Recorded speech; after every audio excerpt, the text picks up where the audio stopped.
এই হস্পিটেলটো কলৈ নাযায় এনে এটা ইস্যু বনাই কৰি আছে। ৰূপনাথ ব্ৰহ্ম হস্পিটেল ইয়াতে থাকিব, এইটো মানে স্পেচিয়েলিটি ডিষ্ট্ৰিক্ট হস্পিটেল হৈ যাব। এতিয়া গুৱাহাটীত কি GMC আছে বুলি গভৰ্ণমেণ্ট হস্পিটেল নাই নেকি? গুৱাহাটীতো গভৰ্ণমেণ্ট হস্পিটেল আছে, ডিব্ৰুগড়ত মেডিকেল কলেজ আছে বুলি হৈছে বুলি গভৰ্ণমেণ্ট হস্পিটেল নাই নেকি? তাতেওতো গভৰ্ণমেণ্ট হস্পিটেলবিলাক আছে, ডিষ্ট্ৰিক্ট হস্পিটেলবিলাক, চিভিল হস্পিটেল চবেই আছে। তো ইয়াত যিটো আন্দোলন কৰিছে এনে আননেচেচাৰী তেখেতসকলে কৰি আছে। ৰূপনাথ ব্ৰহ্ম হস্পিটেলৰ কোনো চেঞ্জ নহয়, এইটো ইয়াতে থাকিব। আৰু মেডিকেল কলেজটো জাষ্ট টু ৰান কিছুমান অলপ এমেলগেমেট কৰি পেলাই কাম কৰিছে, সেইটো আমাৰ কাৰণে ভালেই হ'ব। আৰু ইয়াত ফাৰ্মাচীবিলাকৰ একো ভয় কৰিব লগা নাই, তেখেতসকলে ইয়াতে থাকিব। কলেজ নালাগে নেকি? আর এই কোকরাঝার মেডিকেল কলেজ আপনি জানে যে কোকরাঝার মেডিকেল কলেজ মানে হওয়া মানে কোকরাঝার কারণে মানে এটা মানে পরম ভাগ্য। আজি কেইখন ডিস্ট্রিক্টত মেডিকেল কলেজ আছে? আজি কোকরাঝার কলেজত ইমান কোটি টকা ব্যয়েৰে ইমান ডাঙৰ মেডিকেল কলেজ হৈছে। তো সেই মেডিকেল কলেজত ইমান অত্যাধুনিক ট্ৰিটমেণ্ট থাকিব, প্ৰফেচাৰ থাকিব, প্ৰিন্সিপাল থাকিব, তাতে ইমান সুযোগ লাভ কৰিব পাৰিব।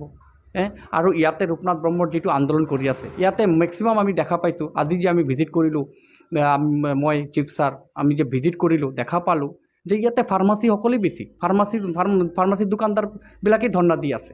ৰাইজ ক'ত? ৰাইজটো আমি দেখা পোৱা নাই।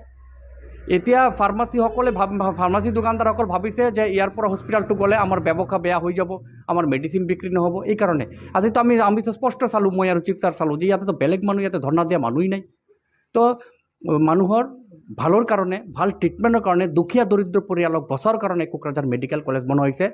আৰু কোকৰাঝাৰ RNB চিভিল হস্পিটেল যিটো আছে, civil hospital, district civil hospital, তাৰমানে ইয়াতে কোকৰাঝাৰ RNB চিভিল হস্পিটেলটো ডিষ্ট্ৰিক্ট হিচাপে তাতে এমলগেশ্যন হৈ যাব, কিন্তু হস্পিটেল হিচাপে থাকিব। এনেকুৱা নহয় যে বিল্ডিং তালা মাৰি দিব, মানুহ এজনো নাথাকিব, একো হেৰি নহ'ব, এনেই বন্ধ হৈ যাব, এনেকুৱা নহয়।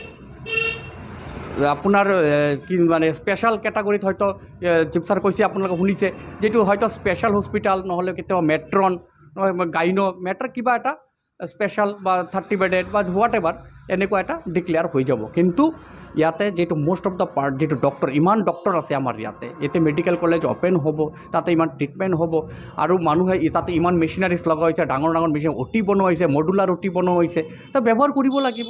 আৰুতো কোকৰাঝাৰ বাকী ৰাইজক সুবিধা দিয়াৰ কাৰণেতো এইটো মেডিকেল কলেজ। এনেকুৱা নহয় যে কোকৰাঝাৰ RNB চিভিল হস্পিটেল আমি বেলেগ ৰাজ্যত পঠাই দি আছোঁ, বেলেগ ডিষ্ট্ৰিক্টত পঠাই দি আছোঁ, এনেকুৱাতো নহয়। সামান্য 5 কিলোমিটাৰ ডিষ্টেঞ্চ এইটো। আৰু অহা যোৱা ৰাস্তা ঘাট ইমান ভাল হৈছে, কমিউনিকেশ্যন ইমান ভাল হৈছে। মই ভাবোঁ যে কোকৰাঝাৰ RNB চিভিল হস্পিটেললৈ ইমান ডাঙৰ ইছ্যু কৰিব নালাগে, আন্দোলন কৰিব নালাগে। আৰু RNB হেৰিটো থাকিবই, কিবা স্পেচিয়েল হস্পিটেল হিচাপে থাকিবই, ট্ৰিটমেণ্ট চলিবই। আৰু মেইন যিবিলাক ট্ৰিটমেণ্ট হ'ব তাতে কোকৰাঝাৰ মেডিকেল